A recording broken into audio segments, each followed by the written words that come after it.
All right, buckle up, everybody, because today we're taking a deep dive into what ifs and young love with Laura Nowlin's If He Had Been With Me. Ooh, sounds Oh, it juicy. is. And don't worry, no spoilers here. We're not giving away the ending.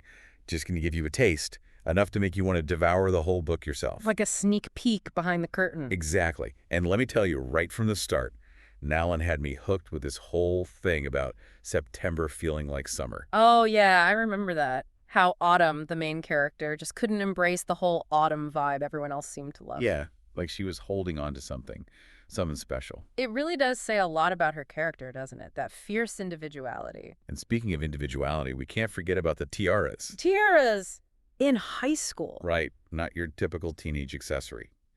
But they seem to mean so much more than just a sparkly headband.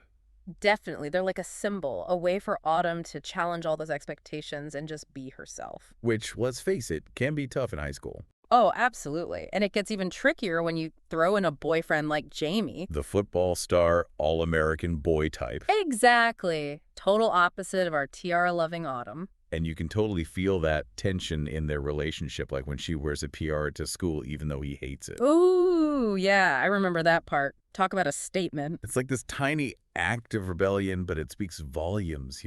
Makes you wonder if they're even right for each other. And then we have Finny, her childhood best friend, thrown into the mix. Oh, Finny. Talk about complicated.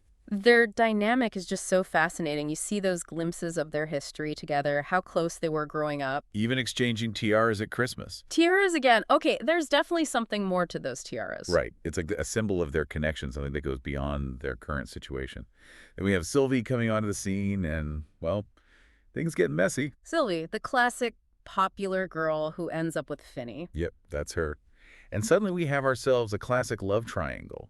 But trust me, this isn't your typical fluffy high school drama. There's so much more going on beneath the surface, so many deeper emotions at play, especially with Autumn. Oh, totally. Her internal struggles are so relatable, like she's trying to figure out her feelings for both Jamie and Finny. And then she uses writing as an escape, Okay. right?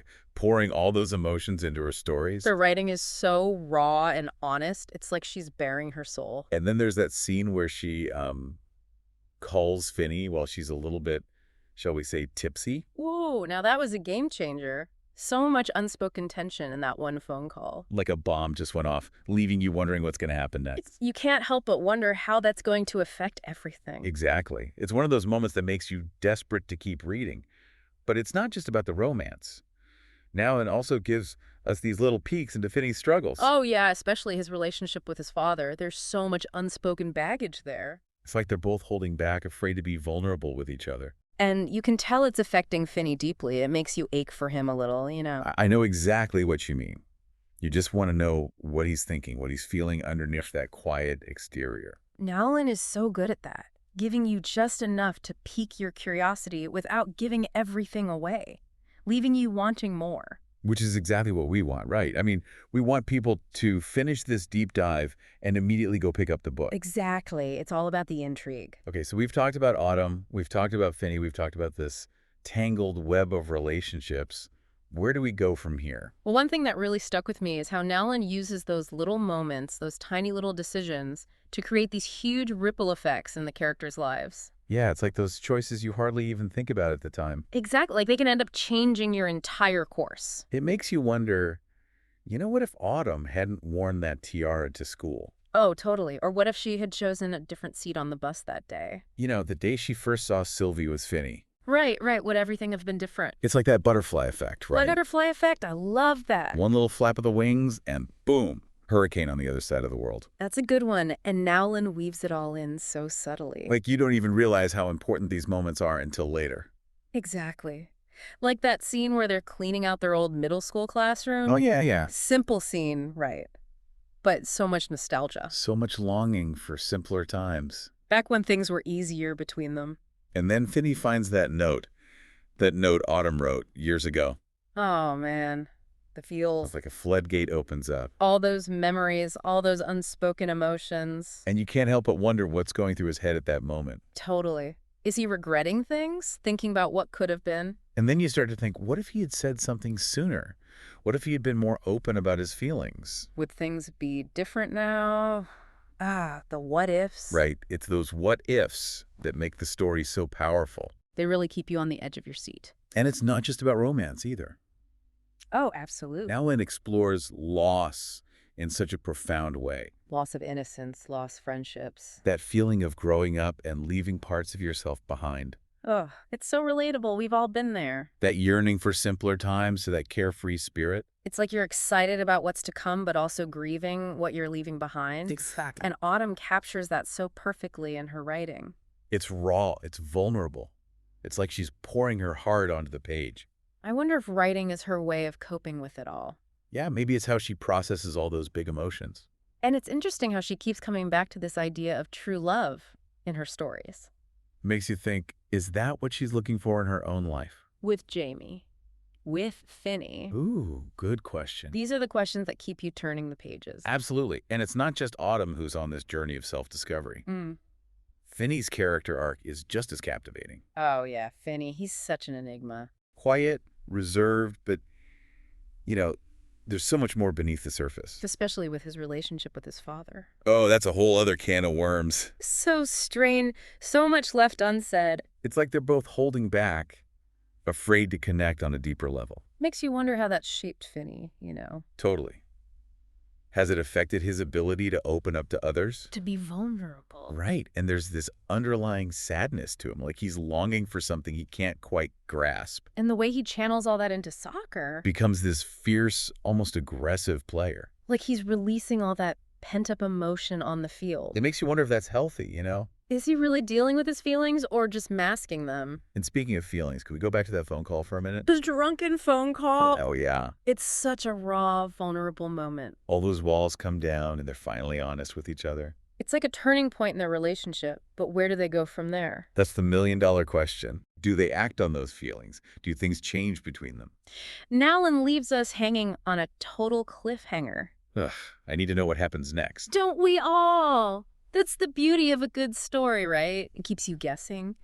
It's crazy how real she makes those feelings, like those doubts and insecurities and just that longing for something more. It's so universal. Like, who hasn't looked back on a decision and thought, what if I had done things differently? Especially when it comes to love.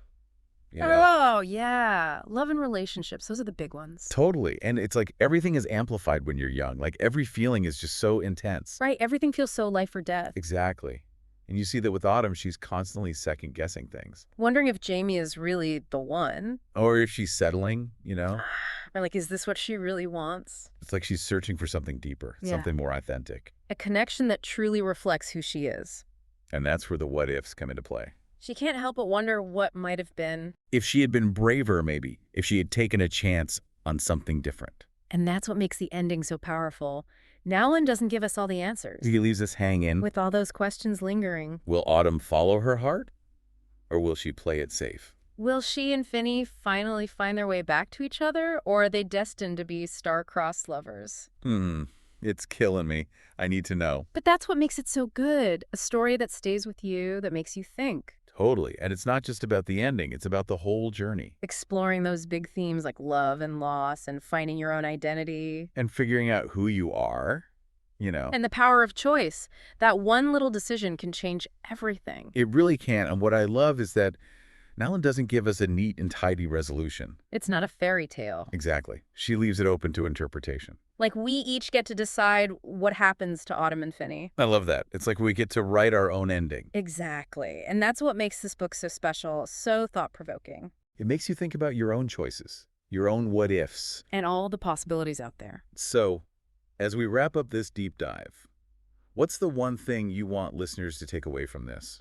I think it's to embrace the journey, with all its twists and turns. To be open to the unexpected. Exactly. Don't be afraid to question things to explore, to make those choices that feel right for you. Even if it means taking a risk. Even if it's scary, because you never know where you might end up. Beautifully said. And for all our listeners out there, if you're looking for a story that will stay with you long after you've finished reading it, then you need to check out If He Had Been With Me. It's a story about love and loss and finding your own path. And those what-ifs that haunt us all. So go ahead, dive in and see where the story takes you. Until next time, happy reading, everyone.